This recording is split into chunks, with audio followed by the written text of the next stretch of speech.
बिस्मिल्लाहिर्रहमानिर्रहीम। अस्सलामुअलैकुम, मैं हूं सफिया खान। शामिल करते हैं हेडलाइन। किसी को एनआरओ देना मुल्क से गद्दारी होगी। एनआरओ की वजह से मुल्क तबाही का शिकार है। इमरान खान का दो टोक ऐलान। कहा, नैब केसेस में गिरफ्तार शख्स को पीएसी का चेयरमैन बना दिया गया।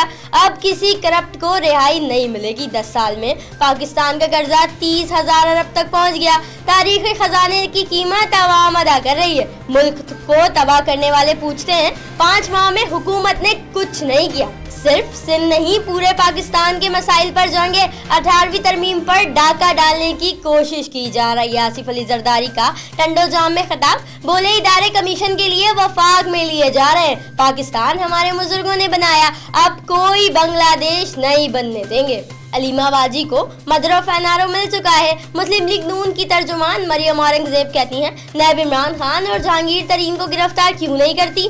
पीएसी को मुतनाज़ करने की कोशिश की जा रही है। खान साहब को पार्लियामेंट आने पर सिलेक्टेड पीएम के नारे सुनना पड़ेंगे। शहबाज शरीफ किसी सूरत चेयरमैन पीएसी कबूल नहीं। वजीर रेलवे शेख रशीद की तनकीद। बोले, अवाम कहते हैं महंगाई मंजूर है, चोर मंजूर नहीं। जरदारी और नवाज शरीफ को एनआरओ नहीं मिलने वाला। कतरी से लेकर पथरी तक की सियासत दफन होने जा रही है। तमाम बीमारियां मुल्क से फरार होने की कोशिश कर रही हैं। शाह लतीफ टाउन में इरशाद अहमद रांझानी का कत्ल। एडिशनल आईजी कराची अमीर शेख ने तहकीकाती टीम तश्कील दे दी। DIG east Amir Farooqui team के सरबराह मुकर्रर। एसएसपी ईस्ट गुलाम असगर मीर और एसएसपी इन्वेस्टिगेशन मलीर फर्रुख मलिक रुकन मुकर्रर। एडिशनल आईजी कराची डॉक्टर अमीर शेख की जानिब से टीम को फायरिंग के वाकयात की वजूहात और हालातों वाकयात पर मुश्तमिल तफसीली रिपोर्ट तैयार करने का हुक्म। कराची में वन वे और रॉन्ग वे की खिलाफ वर्जियों पर ट्रैफिक पुलिस की कार्रवाइयां। गार्डन में पुलिस मोबाइल का भी चालान कर दिया गया।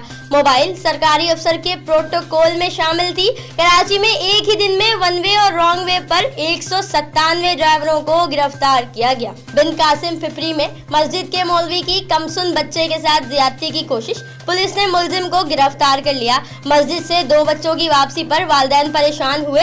तीसरे बेटे को ढूंढते हुए मस्जिद पहुंचे तो बच्चे ने मौलवी की हरकत का पोल खोल दिया। बच्चे के वालिद की जानिब से पुलिस को इतला दी गई। बच्चे के वालिद की मुद्दयत में मुकदमा दर्ज कर लिया गया। फिल वक्त इतना ही। मजीद खबरों और अपडेट्स के लिए विजिट कीजिए हमारी वेबसाइट csnlive.tv। इसके अलावा आप हमें ट्विटर और फेसबुक पर भी ज्वाइन कर सकते हैं। देखते रहिए CSN।